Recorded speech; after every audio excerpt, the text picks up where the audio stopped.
Back to controversies on home turf now. The NHS is once again being accused of trying to erase women as dozens of trusts sign up for a programme that discourages them from using words like mother. Hospitals have volunteered to be evaluated by trans rights charities as part of the Rainbow Badge Scheme, which rewards them for dropping so-called gendered terms. Points are gained by referring to maternity patients as clients and not describing cervical screening clinics as women's health. The scheme is commissioned by NHS England, but run by lobbying groups including Stonewall and the LGBT Foundation. I just think this is absolute nonsense. First of all, NHS is in such a bad shape. The last thing they need to be concentrating on is a few changing of words, like absolutely ridiculous. I understand there's some trans men who have cervixes. I get it. But erasing women, which is all that seems to keep on happening all the time now, is not the answer. To be more inclusive, we don't have to be excluding anyone else. Absolutely. It's kind of ridiculous. I mean, you know, we definitely want to use more inclusive language, but inclusive language includes mother, woman, all these words. It's never men's words. It's never men's terms that are erased. It's always the woman's words. We're and not actually, people with testicles, are we? well, We'll never call I mean, that. well, you're not, Kevin. Well, yeah. But They call it But if we're no balls going- Kev. No balls, Kev. I had them off. They were getting me into too much trouble. But if we're going to be more inclusive, we can include women in that. And I genuinely don't think that anybody on either side of the debate has a problem with the word women. Let's use inclusive language, definitely. Let's include women in that. It's just so simple. But I think there is an argument that. So when I go for like colposcopy, when I go to colposcopy clinic to have a cervical smear or screening or whatever, and it's under like the women's health part of the hospital, all of my health is women's health because I am a woman.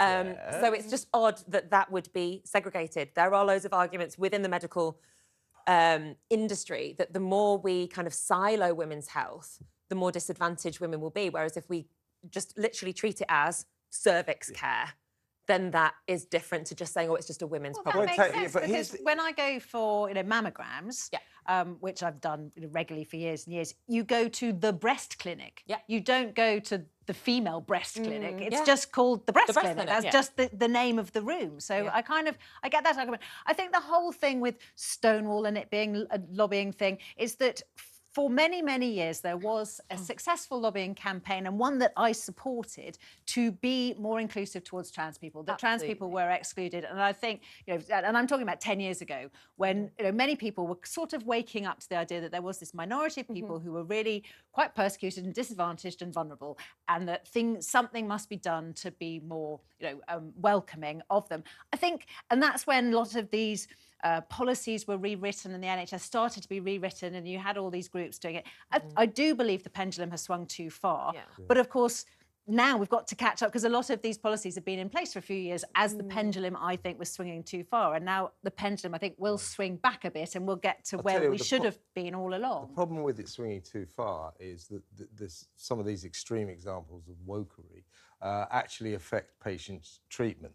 Dr. Angus Dalgleish wrote a piece in the Mail today saying that, for example, doctors are told, in the NHS, are told you must never ask people where they're from for sort of racism reasons. He said there are quite a number of conditions that arise from where you're from. He said, so it's very important. Sickle cell or something like that. And there's a Mediterranean condition that only people of Mediterranean descent get, and also the sort of banning of the using the word woman and cervixes and things like that. A lot of women, who shall we say are not that educated, sort of don't realise you have to get your cervix checked for cervical cancer because these kind of words and the common sense. So if it's tiptoeing around these exactly. things. This is very important. That this wokery, if you must have it, fine, go ahead, but don't let it get in the way of patient treatment. That's mad and extremely dangerous. I just don't think that the word mother is being erased.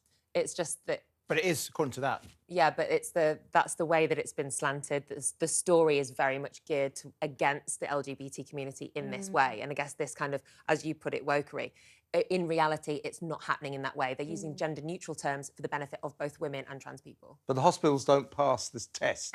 This is 77 voluntary. hospitals have entered this situation where they have to pass the test. And if they use words like mother and woman, they don't pass the test. Yeah. This is ridiculous. It's absurd, ludicrous. Yeah. Look, Kevin's right, you're wrong. Sorry.